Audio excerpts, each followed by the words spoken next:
الله أكبر الله أكبر أشهد أن لا إله إلا الله أشهد أن لا إله إلا الله أشهد أن محمدا رسول الله أشهد أن محمدا رسول الله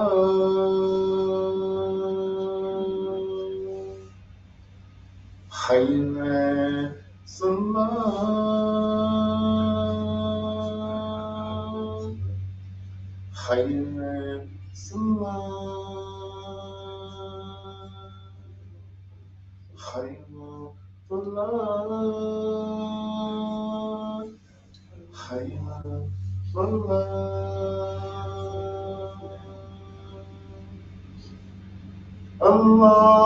الله أكبر الله أكبر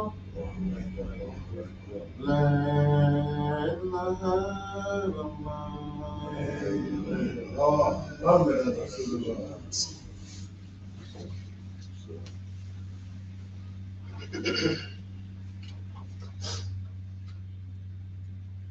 الحمد لله نحمده ونستعينه ونستغفره ونعوذ بالله من شرور أنفسنا ومن سيئات أعمالنا من يهده الله ومن يضلل فلا هادي له ونستغفره الحمد لله نحمده ونستعينه ونستغفره ونعوذ بالله من شرور أنفسنا ومن سيئات أعمالنا من يهده الله ومن يضلل فلا هادي له وأشهد أن لا إله إلا الله وحده لا شريك له وأشهد أن محمدا عبده ورسوله صلى الله عليه وسلم. All glory and praise are due to Allah. We praise Him, we seek His assistance, and we also beg His forgiveness. Whomever Allah guides, there's no person, place, or thing that can lead us straight, and whomever Allah allows to be guided to the straight path, there's no person, place, or thing that can misguide him. I bear witness that there is no God but Allah, for Allah alone and without any partners. And I bear witness that Prophet Muhammad sallallahu alaihi wasallam is a servant and a seal of all prophets that came before him. Ya ayyuhalladhina amanu taqullaha haqqa tuqatihi wa la tamutunna illa wa antum muslimun.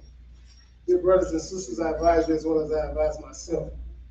Fear Allah as He should be feared, and die not, except in a state of submission to His will.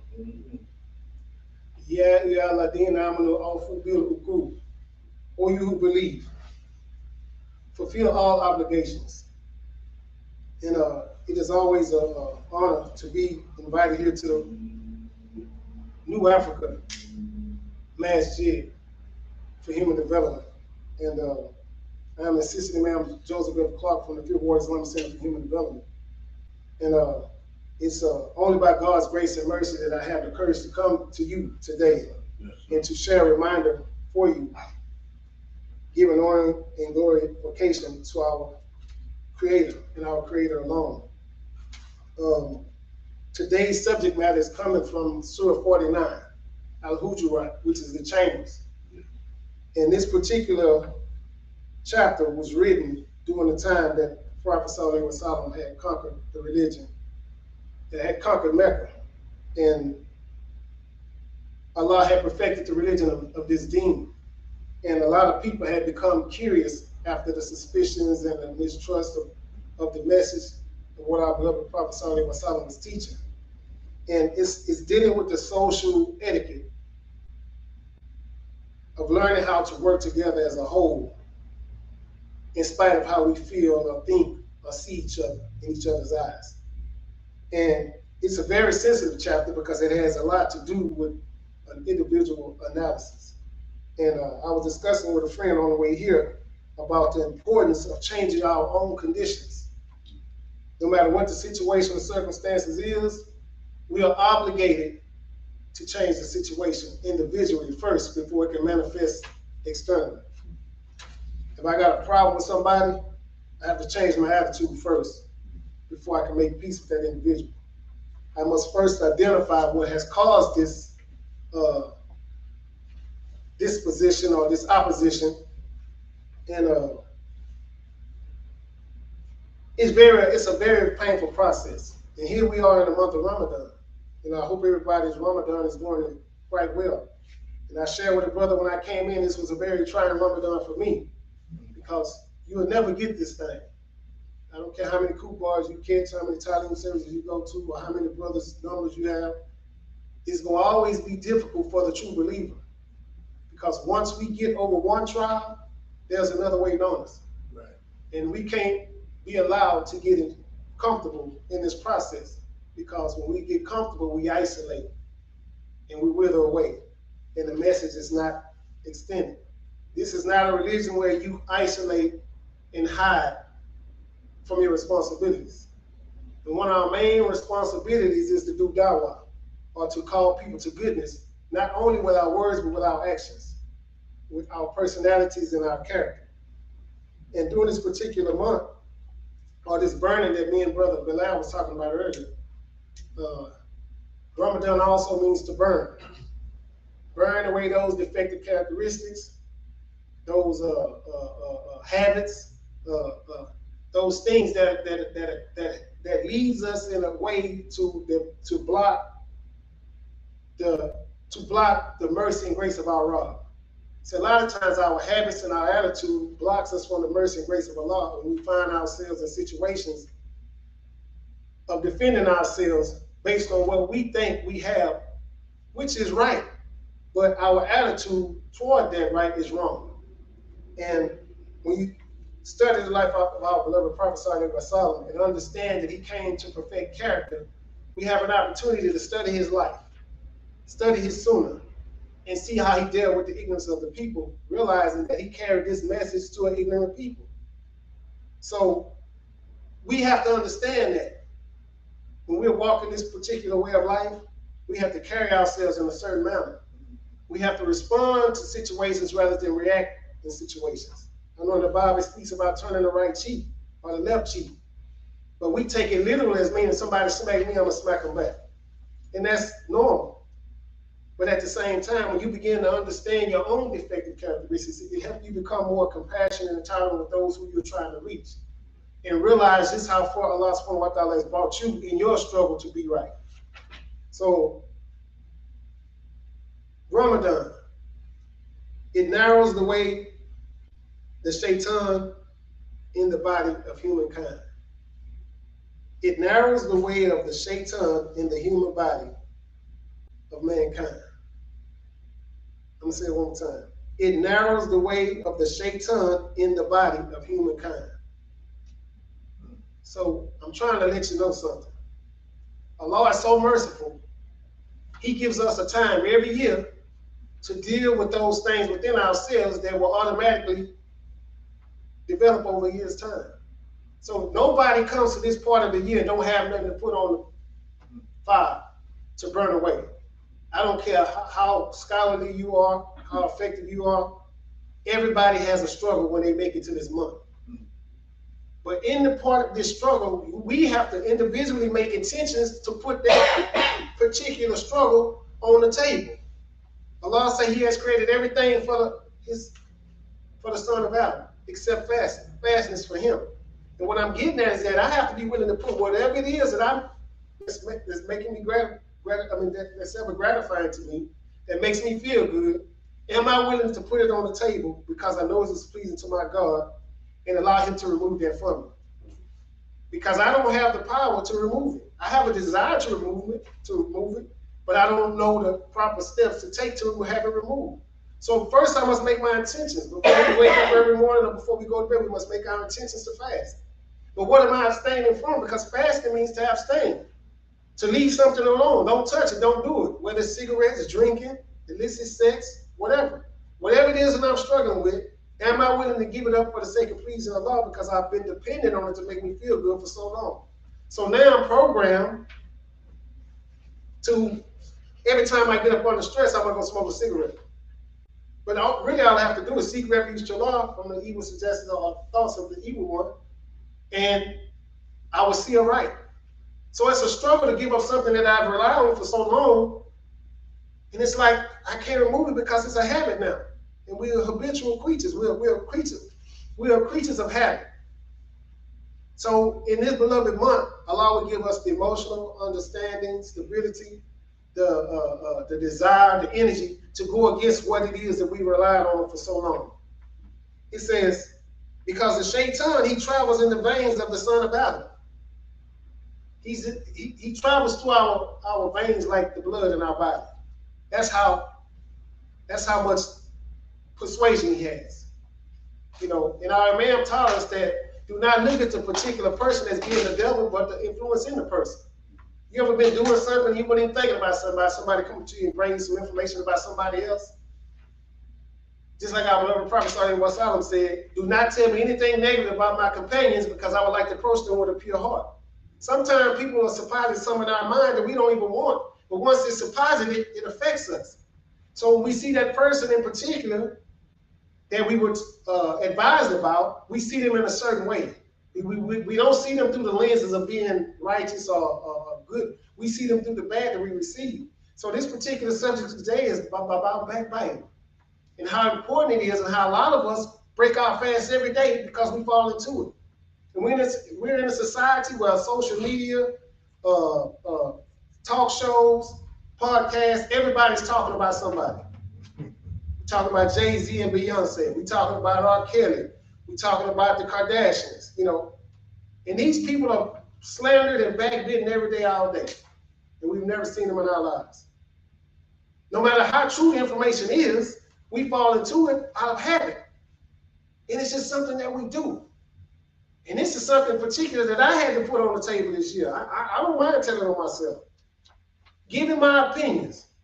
You know what I mean? My opinion don't mean nothing. But if I want somebody to understand me and follow me, I will opinionate something and I will rationalize and I will justify until you follow me. Shaitan is an influence. He's influencing us in ways where we're unconscious of the fact that we're being influenced. So if everybody here was thinking one way and I came in thinking another way, if I hang around y'all long enough, I'm going to be wound up being persuaded to do what everybody else is doing. So we have to be mindful of the people that we surround ourselves with, we hang around, and we have an opportunity to sever anything that takes place once we become conscious of what's going on.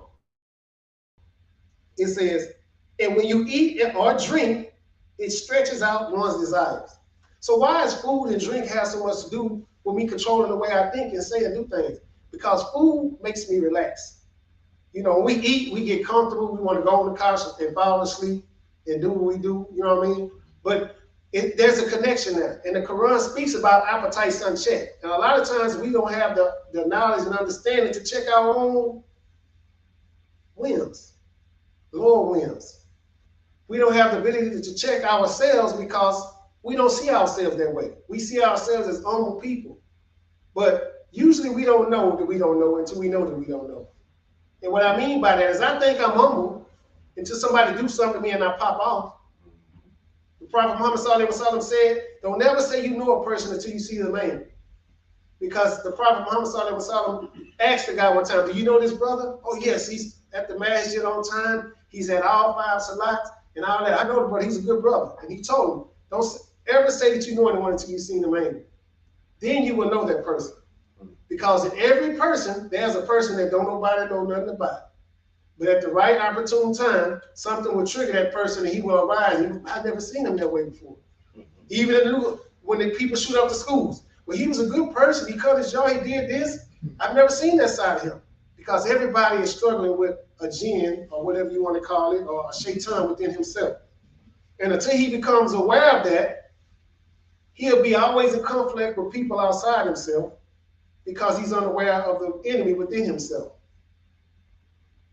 It stretches out one's desires. It weakens one's will and desire, and he does little in terms of acts of worship. The more I'm comfortable, as long as my bank account is right, my pockets are fat, I can eat and drink anything I want, I'm not thinking about serving God.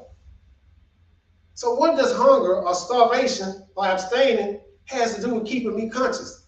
It has a lot to do with me staying conscious of my raw, because fasting is also a reminder to let me know how it feels for those who don't have. And in this month, I'm kind of keen or real sharp with my spiritual thinking. You know, I'm focused. I'm remembering stuff. I can read something one time and repeat it without looking at it. But when I'm living normal, I can't do none of that. Allah has allowed me an opportunity to see that this is a very special month. But there are so many small things that could break what it is that I'm striving for. And the one thing I want to focus on today is ghibah, or backbiting. It's something real simple, but it's so easy to do because of what we see on a daily basis. It's like a persuasion. It's like an influence. I hear it in the news. I hear it at work. I hear it in the home. I hear it in the masjid. Yeah, man, such and such. That brother, that's such. You know what I mean? But if I don't say anything, I'm being dishonest with myself, because I have to protect what goes in here. I have to protect what goes into my ear. And that's on me. I can't blame the people, places, and things that are causing me to fall into something that I have the ability to speak out against, or fix with my hands, or fix with my, I can speak out against it, or I can dislike it in my heart. But if Allah and me can connect in that particular manner, I can relieve myself of that. Because I really forgot half of my message at home, but that's good, because Allah is the best of planners. You know, I've compiled a lot of information that I know would be impossible for me to get to, but He let me know maybe that was too much that I was trying to bring to the table. And we know that Allah is Al-Jabbar. He's the one who compels His individuals or His creation into situations in order for them to grow or to develop spiritually. He's the one who's irresistible. He's the restorer. So in the midst of the trial of the circumstances that the individual is going through, He restores the person in his sickness, in his illness, in his frustrations, in his anger, in his emotions, whatever it is that he's going through. And I say it like this. In the church, they say, be still to know that I am God. But in the same instance, whatever I'm going through, He say, seek that trial through patience and prayer. Be patient, continue to pray, and learn. Observe what's going on and watch me sustain you in the process. This is the power of the God that we serve. He's the repairer. So not only is He irresistible, it's like being faced with a situation and accepting the fact that it is what it is. This is what's going on right now. I can't change it. So once I do that, I understand that I'm powerless, and then I become irresistible. Try not to resist what's going on and seeing it just for what it is. He restores me and gives me a better understanding. There's another thing in the Quran that speaks about with every difficulty comes relief. The relief comes in a difficult situation because you realize that, hey, I ain't got no power over that. So I refer that to my God. And then I'm repaired in that situation to be better next time. Here's a quote from the Quran. Oh, believers, be mindful of God in the way He deserves to be. And do not die except in a state of submission to Him, or consciousness, or regardfulness. And hold firmly to the robe of God and do not be divided. And just think about how many divisions we have amongst ourselves today. It's like it's common.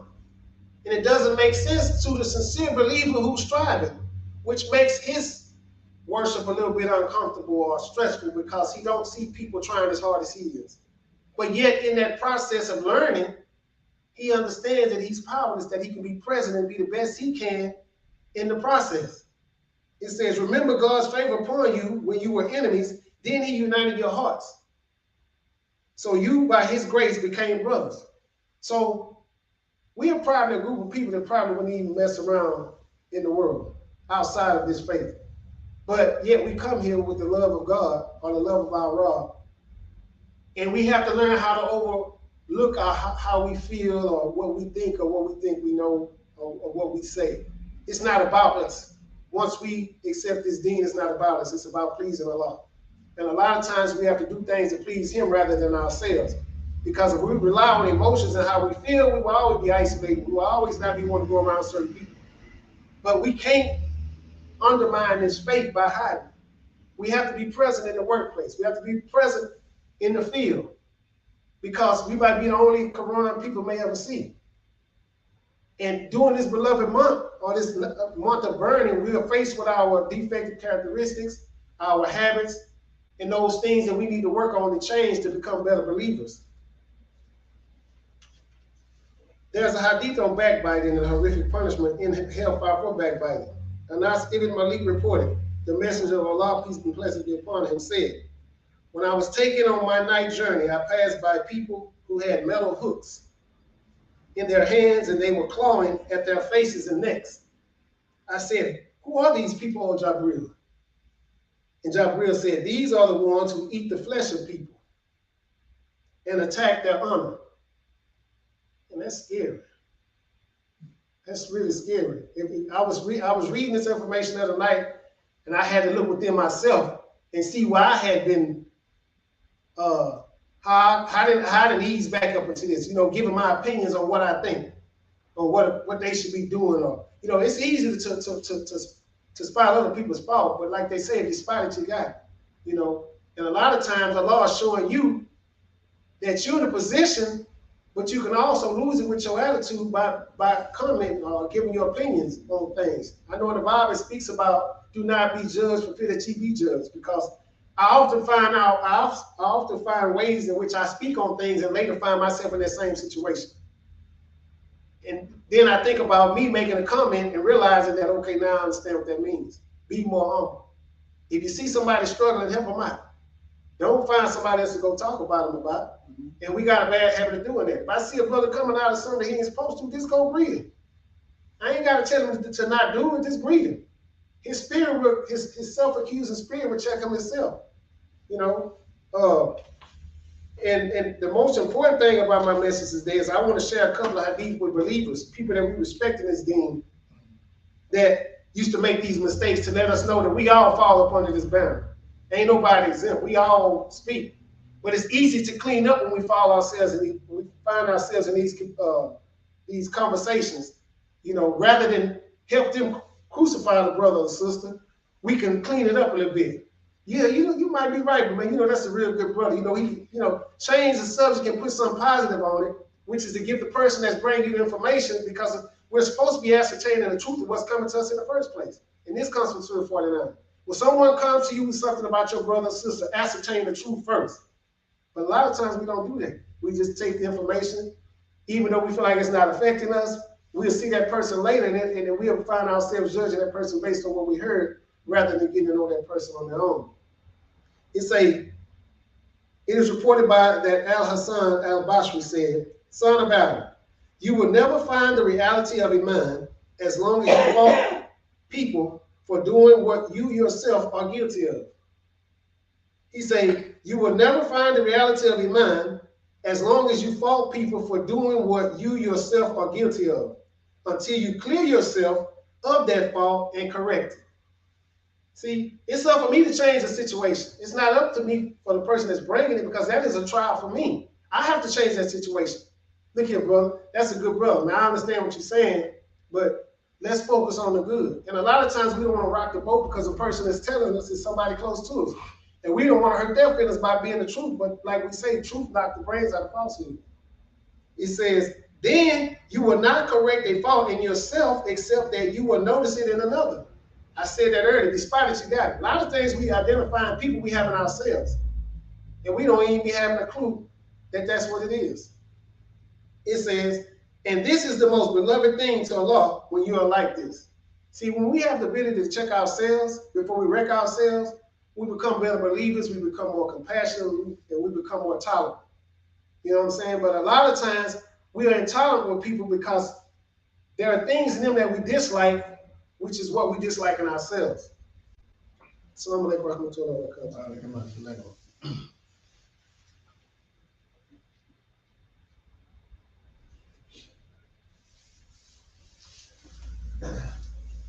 Once again, assalamu alaikum. In conclusion, brothers, this reminder, I think, is a very, very, it's sensitive, true enough, but it's very, very necessary. And a lot of times, we're the one that's being tried. It's not the situation that's taking place. We are the one that's being tried. And it's up for us to make the proper decision to please our Rabb.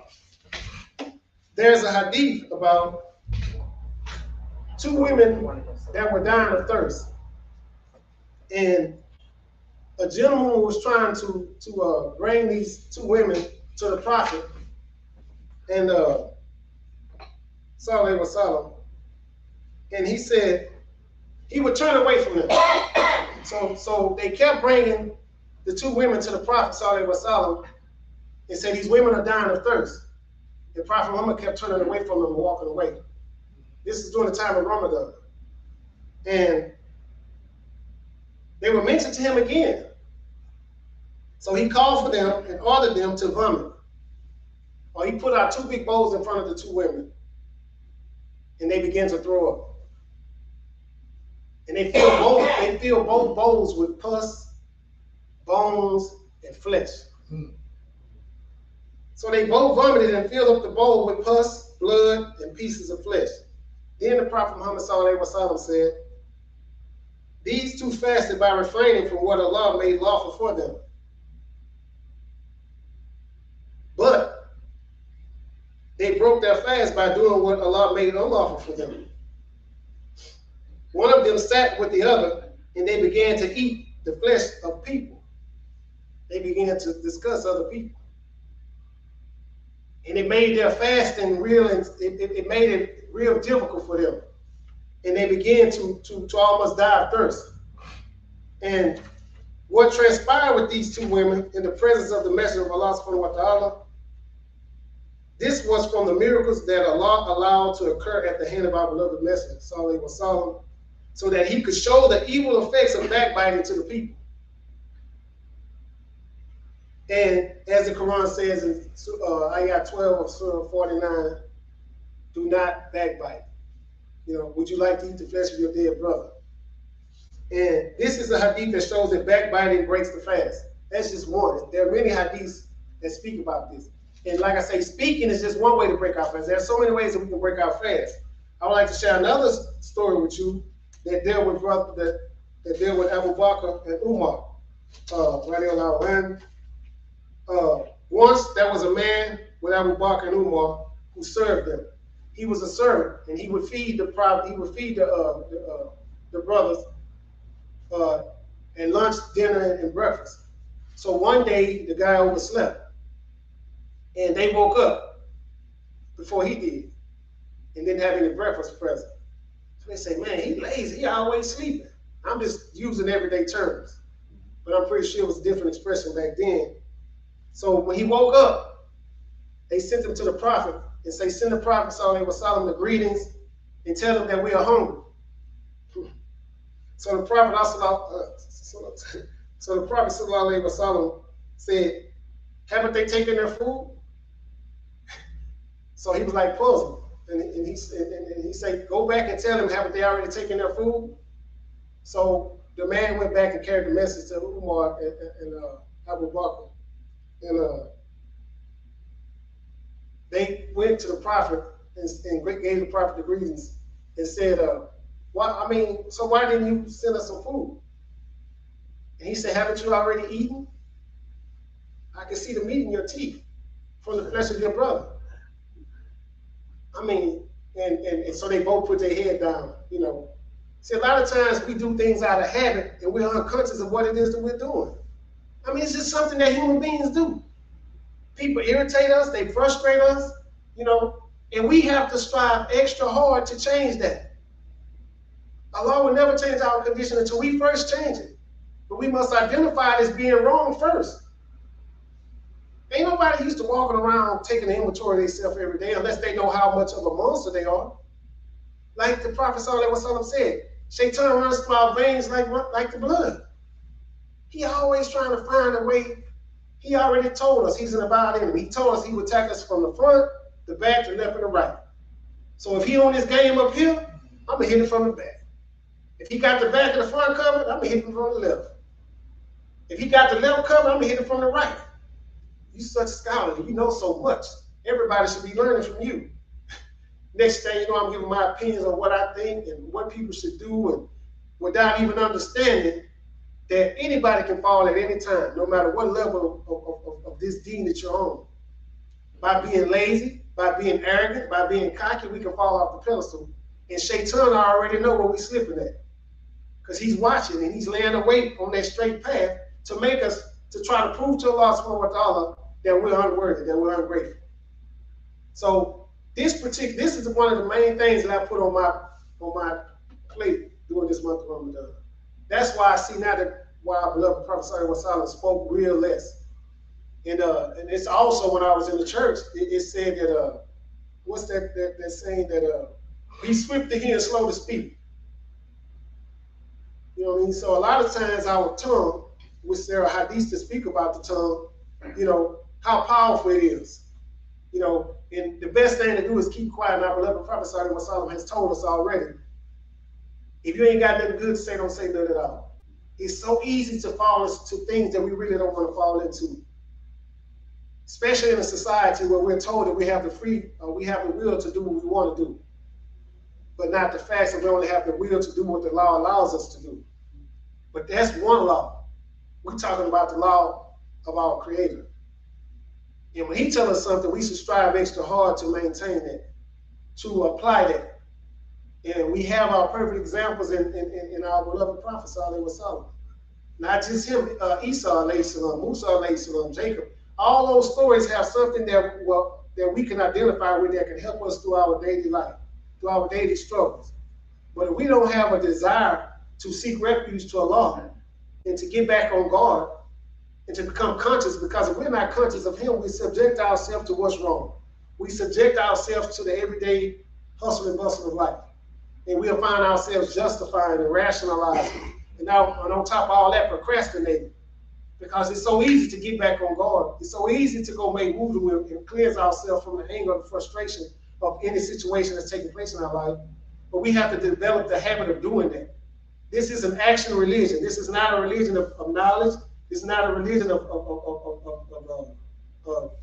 memorizing. Even though that's a part of this religion, those are rituals. And like the Imam told us, rituals are designed to preserve knowledge. Why am I doing this ritual? Because if I don't stay close to Allah, then I'm subjected to what's evil. What stands out apart from truth but error? If I'm not striving to do the right thing, I'm struggling to do the wrong thing. The struggle is real. I mean, it's real. Laqad khalaqna al-insana fi kabad. Verily, we have created man into a life of pain, toils, and struggles. So it's a struggle regardless. Ain't no such thing as sitting on the couch and staying away from the world and giving opinions and watching the football from home. Not dealing with nobody. You cheat. You have to get out and express this religion through your character, through your personality, through your way of life, through your compassion for others, through your ability to love your neighbor, who, if he is not safe, is not of this religion. There are a lot of things that we talk. There are a lot of things that we come across, but we have to have the ability to apply it. If we're not applying it, no one will take us serious. People want to see it in our walk before we try to tell them anything. And I'll close with this particular hadith. And it really is it's a tafsir of Sheikh Salah al-Fawzan.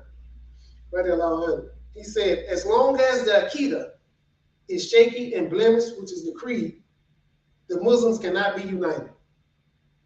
As long as the Aqidah is shaky and blemished, the Muslims cannot be united. It is not possible to unite the one upon bid'ah with the one upon the sunnah. So it's automatic opposition right here. But it is not possible to unite the person of corrupt Aqidah with the person of sound Aqidah, even though they share the same name. So we're talking about the believers now. So you got people in this religion that can't even connect because their Aqidah is not right. They don't understand the assignment.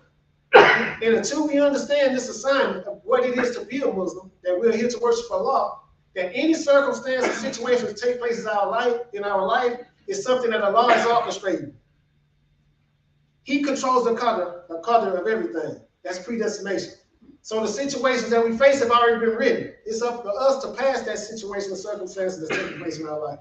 If there's anything that I may have said that have been wrong, I ask you to please forgive me for my lack of studying and being more in tune with this way of life.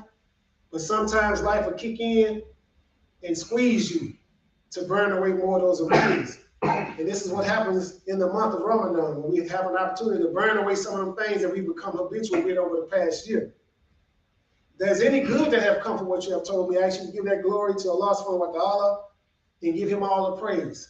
I'm just grateful to be someone that can share that reminder with you. We ask Allah I would like to ask Allah to cover our families with mercy and grace and understanding and compassion and tolerance, to deal with the ignorance of people today, and to express this way of life through our character and our personalities in a manner in which our beloved Prophet Sallallahu Alaihi Wasallam did. We ask Allah to give victory over those who are suffering by the hands of the tyrants overseas and give them the ability to respond in kind. In all the countries where Muslims are being chastised and out of the ignorance of the people, we ask Allah to strengthen them, to give them patience, and give them the ability to continue to pray, knowing that in the end they will be victorious. Assalamu alaikum wa rahmatullahi wa barakatuh. I'm coming to Salam.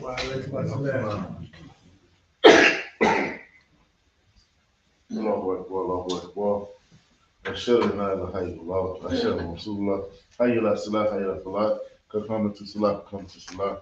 الله أكبر الله أكبر. لا إله إلا الله. لا إله إلا الله. محمد رسول الله. State your attention.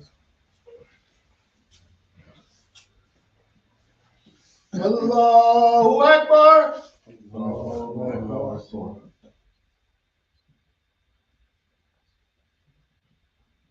Bismillahir Rahmanir Rahim. Alhamdulillah Rabbil Alamin. Ar-Rahmanir Rahim. Maliki Yawmiddin. Iyyaka na'budu wa iyyaka nasta'in. Ihdina as-siratal mustaqim. Siratal ladina an'amta alayhim. Ghayril maghdubi alayhim waladdallin. Amin. Qul a'udhu birabbil falaq min sharri ma khalaq wa min sharri ghasiqin idha waqab wa min sharri naffathati fil 'uqad wa min sharri hasidin idha hasad.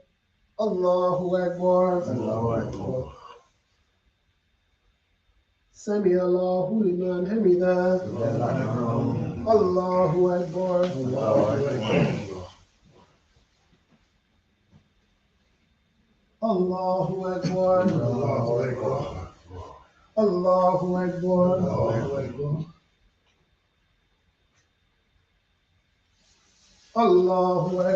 Allahu Akbar. Bismillahir Rahmanir Rahim. Alhamdulillah Rabbil Alamin. Ar-Rahmanir Rahim. Maliki Yawmiddin. Iyyaka na'budu wa iyyaka nasta'in. Ihdina as-siratal mustaqim. Siratal ladina an'amta alayhim. Ghayril maghdubi alayhim waladdallin. Amin. Qul a'udhu birabbin nas, malikin nas, ilahin nas, min sharril waswasil khannas, alladhi yuwaswisu fi sudurin nas minal jinnati wan nas. Allahu Akbar. Sami Allahu liman hamidah. Allahu Akbar.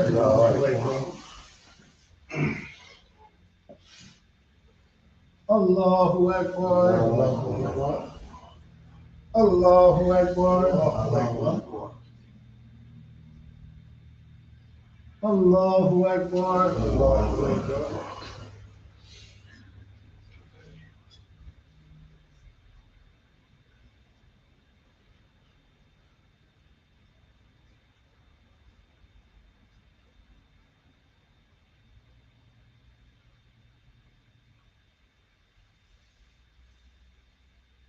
Assalamu alaikum rahmatullah.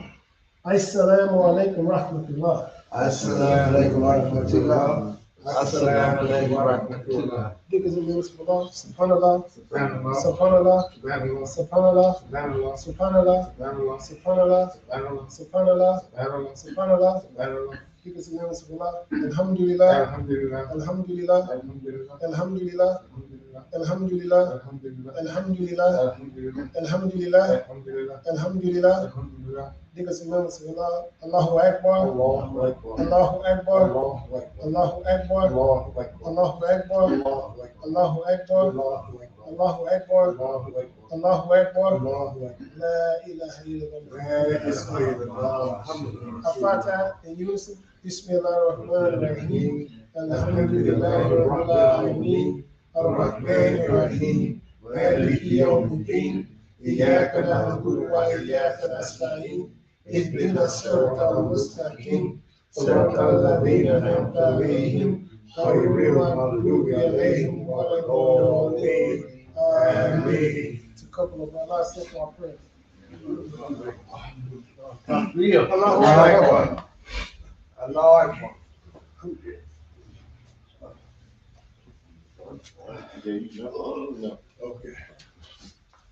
Your announcement?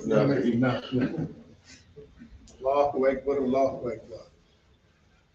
Make a few announcements. First, I'd like to thank Imam Yusef for coming down and bringing us such a wonderful, knowledgeable message today. I'm quite sure everybody felt that message. I want to first, I would like to thank everybody who's been supporting the masjid here, Masjid New Africa, through your donations. We would like to please ask you to please keep on doing that because we need your help to keep this thing going. And also, we'd like to make an announcement that we have an iftar tonight, right after my grill. So if anybody's in the area, want to come, just come to 716 Highway 6, Hitchcock. We're breaking fast. Iftar, right after my grill. Assalamu alaikum.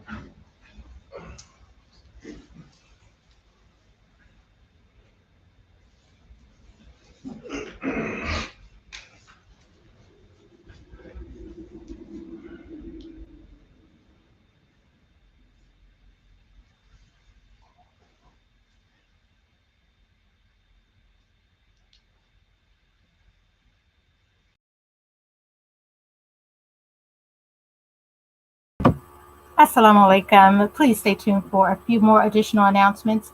As was mentioned, we'd like to again thank Imam Yusef Clark of Fifth Ward Islamic Center for Human Development for his Jumu'ah presentation today, inshallah. May Allah continue to bless him.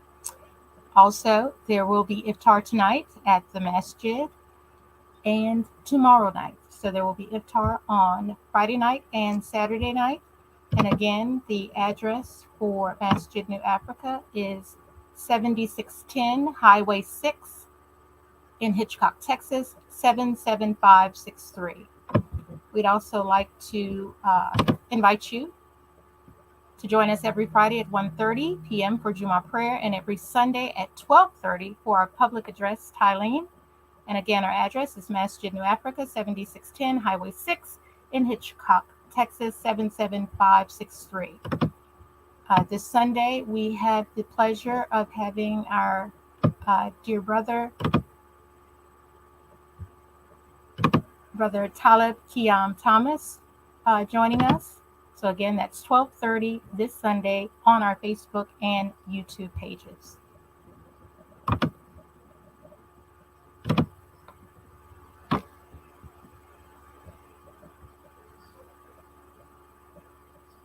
We'd also like to ask, if you bear with me just one moment,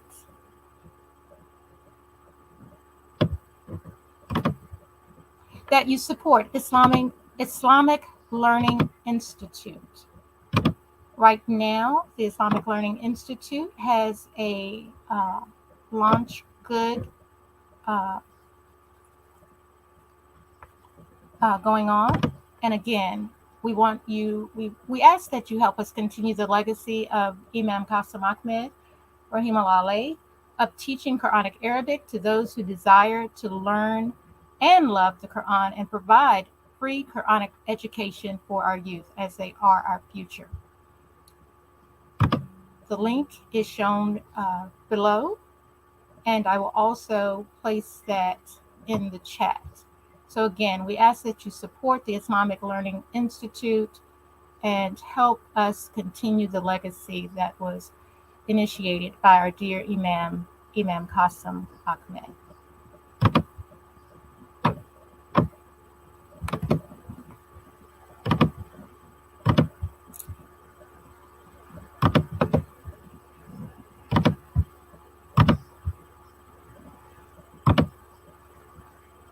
So once again, we thank you all for joining us.